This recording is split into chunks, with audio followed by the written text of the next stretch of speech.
Your stories don't define you. How you tell them will. Hi, I'm Sarah Elkins, your host and chief storymaker of Elkins Consulting. Many of my clients reach out to me because they're in transition. Their children are hitting milestone ages. They want more from their work. They're hitting a big number birthday. And they want to develop clarity about their natural strengths, what their next adventure might look like. In this series, you'll hear me ask my guests questions to dig deeply into the stories that shaped their lives, stories that uncover patterns and may unveil insights into dissatisfaction, and also where their strengths lie and where they found and continue to find joy. This podcast's intention is to have listeners think of their own related stories and how they tell them, discovering the internal messages that are limiting their success, and discovering how to shift their stories so they become positive life lessons to move them forward. If you're curious about what it would be like to work with me, visit elkinsconsulting.com and schedule a one-time 90-minute StrengthsFinder session. Eventually, I'll speak on a TEDx stage, and this will be my title: Authenticity is Overrated. The subtitle is Choose Your Identity and Grow into It. You have to know this isn't really about authenticity not being of value, right? The point here is that authenticity isn't a static, fixed thing. We grow, we transform, we collect people and information throughout our lives that influence our identity, sometimes dramatically, sometimes in more subtle ways. It seems that lately the authenticity police are making the case for us to choose a fixed authentic self or face authenticity shaming. That phrase comes courtesy of my friend Mark Bowden. But what if you're an asshole? Sure, you can say, well, that's my authentic self, and if you don't like it, that's your problem. But how is that working for you? Are you satisfied with your relationships? Are you happy? If yes, by all means, stay the course, as long as you understand the consequences of that decision. Of course, that makes it trickier to blame others for your damaged and unhealthy relationships. But if you're not okay with your relationships, can you change? Can you not be an asshole as your authentic self? I'm not outdoorsy. I'm a city girl. These are statements I believed about myself. I don't know where they came from. Maybe it's what I wanted to know of myself in my late teens and early 20s. People who really knew me might have known better. The point is that these are labels I gave myself, labels I believed to be true, labels I believed were opposites. They couldn't exist together. When I moved from Washington, D.C. to Montana, I started spending a lot more of my time outside.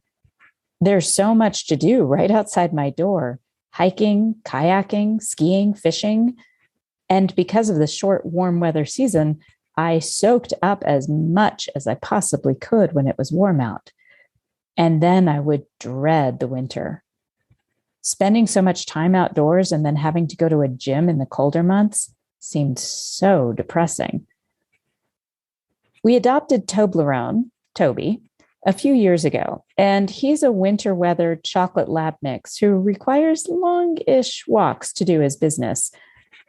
We brought him home in March, and by late October, I realized I was going to have to change my mindset about spending time outside in the winter. As it got colder and more slippery for our walks, I started buying gear to make it less uncomfortable to be out there. A good coat, a cute and very warm hat, micro spikes to put on my boots, and boom, winter became my favorite hiking season. Suddenly, I saw myself as, well, outdoorsy.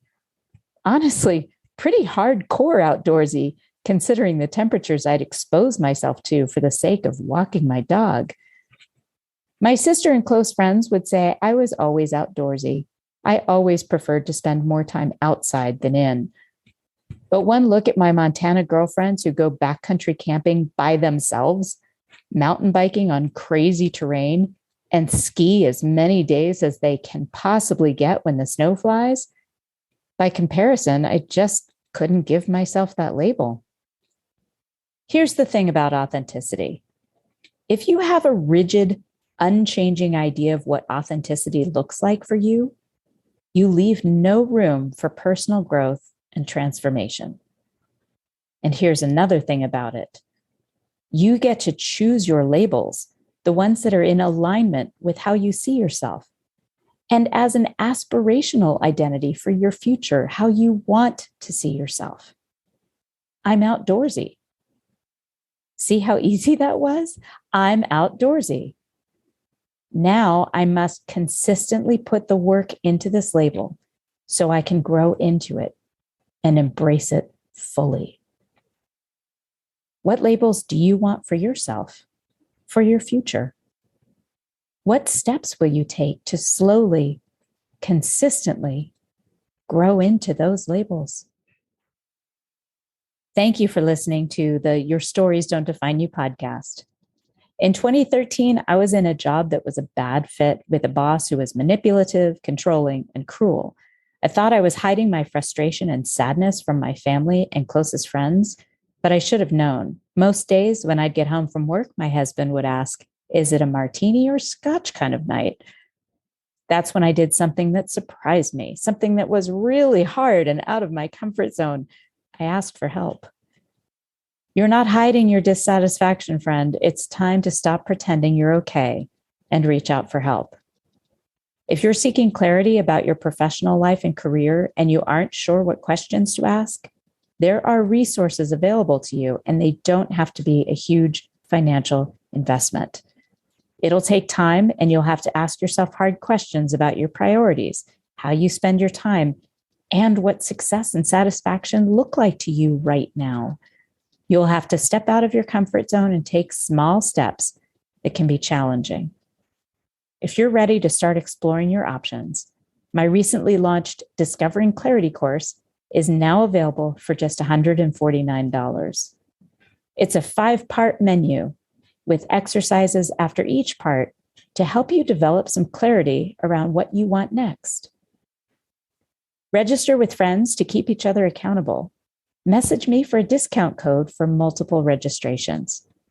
Visit elkinsconsulting.com/discovering-clarity. As my friend Trent said this to me a few years ago, hope is not a strategy.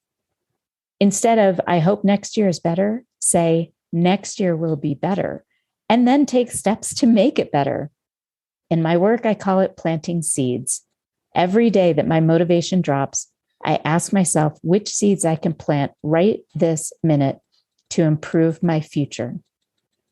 I make myself choose 2 seeds, one for future income and one for health of an important relationship. And it's really amazing how much can change by simply taking small steps. But nothing changes if you say, "I hope 2022 will be better than 2021, and then do nothing to make that happen. What seeds will you plant today? Are you ready to start your story portfolio so you have the right story ready to share when the opportunity presents itself? When you're ready to get started, my book, Your Stories Don't Define You, How You Tell Them Will, is available in all the regular places, and the audiobook version is available on Google Play and on my website, elkinsconsulting.com. As a special bonus for listeners, the audiobook includes 2 songs recorded by my band, Spare Change, in my living room in Montana. Also on my website is a free podcast interview checklist. It's available to download to make sure you make the most out of your next podcast interview. If you enjoyed this podcast, please feel free to rate the podcast and leave a review. And let me know that you've done it so I can thank you properly. Thank you.